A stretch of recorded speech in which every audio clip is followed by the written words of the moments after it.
and journaling trackers can be helpful. Health and journaling trackers can be helpful because they allow you to see your progress that you've made throughout the year, especially if you feel like you haven't made any.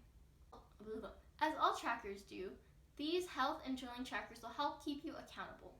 For health trackers, we're going to be looking at workouts as well as other aspects of health. And the journaling trackers I'm going to show you today deal more with self-reflection. There have been studies done on one of the type of journaling trackers I'm going to show you today that show that people who use it are more happy. Anyways, let's get into the 5 types of health and journaling trackers for today. The first tracker I'm showing you in today's video is a yearly workout tracker. On the left side, I'm numbering it from 1 to 31, and across the top, I'm writing down the first letter of each month. If you remember, it's very similar to my year in pixels setup, and I'll link that in the corner. On the bottom, I am drawing lines because since not every month has 31 days, I'm just marking it for myself so I know when the month ends. And then after that, I'm just going to be connecting it into a rectangle or sort of a rectangle, and then drawing vertical lines to separate each month.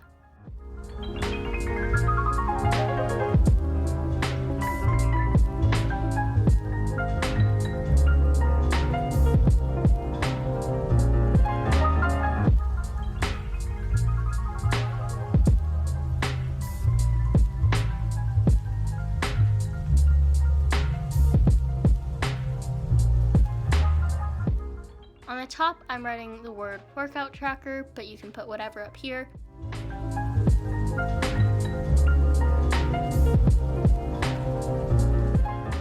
On the right side, I'm making a key and color coding it with different types of workouts.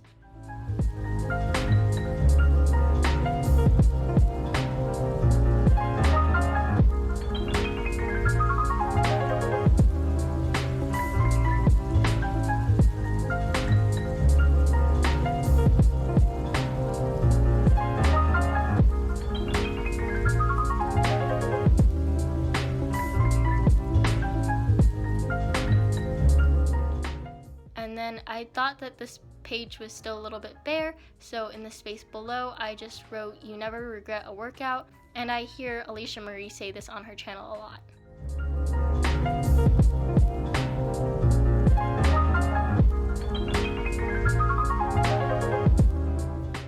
The next tracker I'll be showing you is a step tracker. I'm numbering the bottom 1 through 30 since there are 30 days or 31 days in a month. And on the left-hand side, I'm numbering it 0 to 10,000 since that's my step goal for every day.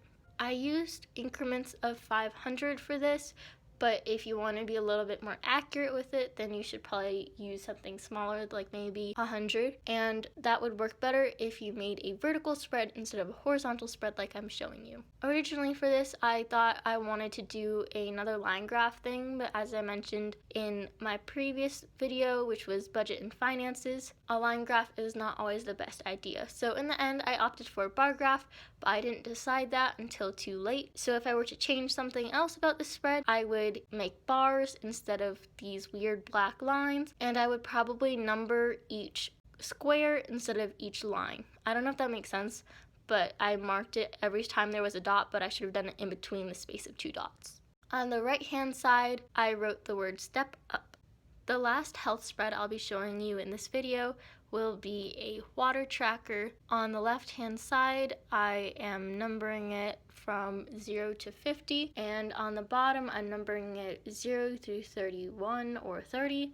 Again, however many days there are in the month that you're setting it up for. And this one actually works with being a horizontal or vertical tracker, so again, that's up to you. And to fill this out, I realized my mistakes from the previous setup, so this time I just changed it to make it a bar graph, and I filled it in a little bit later so you can see what it looks like. And since there's so much empty space, I decided to fill it in and write, "Hey, you, drink some water," to signify that this is a water tracker. The last two spreads are journaling spreads, and for the sake of the video, I'm going to combine them onto a page, but if you want to make these separate pages in your own journal, that's totally fine. I'm starting off by numbering the left-hand side for each day of the month, and then at the top, I'm going to be writing a line a day / gratitude tracker. With a line a day, you just write down what you did for the day or just anything you want for that day, and then with the gratitude tracker, you just write down something you're grateful for, and studies have shown that when you spend more time thinking about what you're grateful for and just reflecting on the positive, then you will end up being happier. I hope you enjoyed today's video,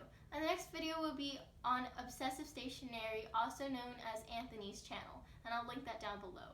I'll also link down below our joint Instagram that promotes this series. Please leave any questions or comments down below. Thanks for watching.